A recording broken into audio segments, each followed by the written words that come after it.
دعائے عافیت پڑھیے نا، ہر مشکل سے، ہر مصیبت سے، ہر نامرادی، تنگ دستی، تکلیف، عذاب اور ہر پریشانی سے چھٹکارا حاصل کرنے کے لیے آقا و مولا احمد مجتبی محمد مصطفیٰ صلی اللہ علیہ وآلہ وسلم اور آپ کی اہل بیت ائمہ طاہرین علیہم السلام سے یہ دعا مروی ہے۔ اسے دعائے عافیت کہا جاتا ہے۔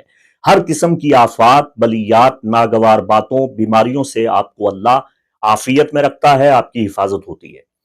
رسول خدا کو آفات سے بچاؤ کے لیے جو سب سے زیادہ دعا پسند تھی وہ یہ دعائے عافیت تھی۔ بڑی چھوٹی اور آسان اور مختصر اور جامع پر اثر، زود اثر، سریع التاثیر دعا صدقہ جاریہ کے طور پر پیش کرتا ہوں تمام مومنین کی خدمت میں۔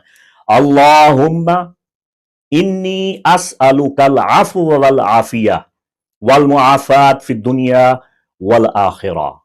پروردگار، میں تجھ سے عفو اور درگزر طلب کرتا ہوں، صحت و عافیت طلب کرتا ہوں، دنیا اور آخرت میں بخشش کا طلبگار ہوں۔ آمین یا رب العالمین۔